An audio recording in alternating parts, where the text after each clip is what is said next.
Hello everyone, আসসালামু আলাইকুম। কেমন আছেন আপনারা সবাই? আশা করি ভালো আছেন, সুস্থ আছেন। সকালবেলা শুরু করলাম রান্নাঘর দিয়ে। আজকে সকালে ভাবলাম যে শুটকির ভর্তা আর চিতু পিঠা নাস্তা বানাবো আর কি।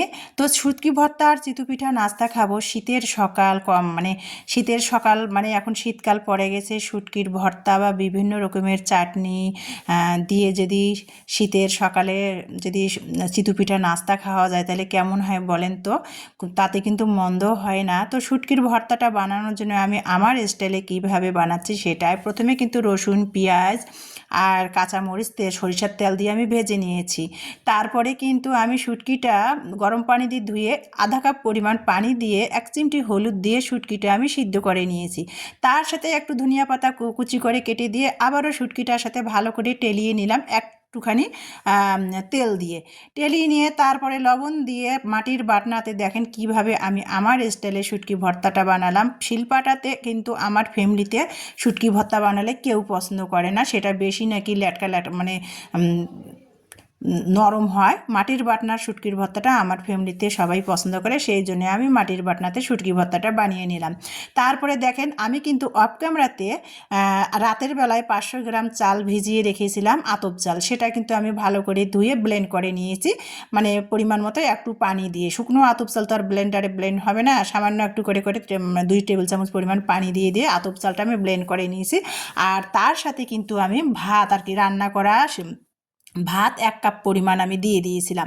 দিয়ে ব্লেন্ড করে সব কিছু আতপ চালের সাথে নিয়ে স্বাদ মতো লবণ দিয়ে বেটারটা তৈরি করে নিলাম। কিভাবে দেখেন, একবারে ঘনও না একেবারে পাতলাও না।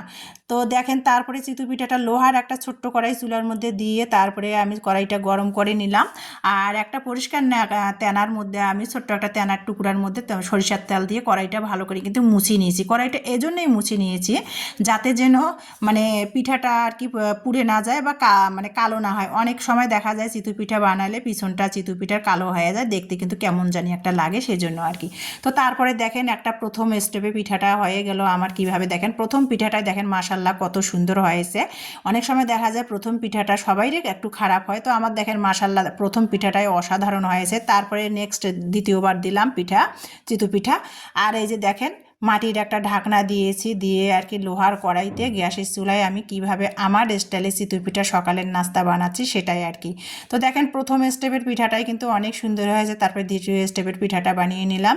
আর এভাবে চিতু পিঠা শীতের সকালে শুটকির ভর্তার সাথে কিন্তু খুবই মজা লাগে। আর এখন তো শীত পড়ে গেছে, চিতু পিঠা বলেন সকালবেলা নাস্তার জন্য, ভাপা পিঠা বলেন খুবই কিন্তু, তারপরে ওই যে খোলাজা পিঠা বলেন বানালে কিন্তু শীতের সকালের নাস্তা ভালো হয়, তাতে কিন্তু খারাপ লাগে না। তো দেখেন তারপরে কিন্তু আমি তৃতীয়বার দিলাম আর কি। আর যখনই আমি চিতু পিঠাটা বানাচ্ছি তখনই কিন্তু পুরা বেটারটা আর কি চামচ দিয়ে ভালো করে একটু নেড়ে নিচ্ছিলাম, মানে ঘুটে নিচ্ছিলাম। নিয়ে তলের যে লিকোডটা পড়ে থাকে উপরে পানি হয়ে থাকে সেটা কিন্তু করা যাবে না। যখনই আর কি চিতু পিঠাটা ভাজা হবে তখনই কিন্তু চামচ দিয়ে ভালো করে নেড়ে ছেড়ে লিকুইডটা, তারপরে কিন্তু পিঠাটা আর কি কড়াইয়ের মধ্যে দিয়ে ঢাকনা দিয়ে আর কি ভেজে নিতে হবে। আর পিঠাটা বানাতে কিন্তু পিঠাটা যে ভাজতেছি বেশি কিন্তু সময় লাগে না। একটা পিঠা বানাইতে 3 থেকে 4 মিনিটের মধ্যে পিঠাগুলো হয়ে যাচ্ছে। আর চুলার জালটাও কিন্তু আমি হাই হিটে দেই নাই, একেবারে লো হিটে দিয়ে কিন্তু চিতু পিঠাগুলো বানাচ্ছি। আর দেখেন মাশাল্লাহ কত সুন্দর আমার চিতু পিঠাগুলো হয়েছে, পিছনটাও পড়ে নাই। আর দেখেন সামনেটাও কত নরম সফট হয়েছে। যাদের দাঁত নাই, বয়স্ক যারা বাড়িতে মুরব্বীরা থাকে তারাও কিন্তু এই চিতু পিঠাটা খেতে পারবে। আর এই চিতু পিঠাটা না ঠান্ডা হলেও কিন্তু নরম থাকে, সফটে থাকে, শক্ত হয় না আর কি। অনেক সময় দেখা যায় চিতু পিঠা কী হয়, চ্যামটা হয়ে যায়, শক্ত হয়ে যায়, এটা কিন্তু সেটাও হবে না।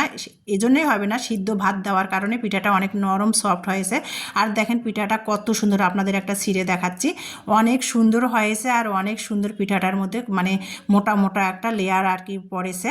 তো দেখেন কিভাবে আমি আমার স্টাইলে লোহার কড়াইতে চিতু পিঠা বানিয়ে নিয়ে সকালের নাস্তা আয়োজন করলাম। দেখেন মাশাল্লাহ অনেক সুন্দর হয়েছে।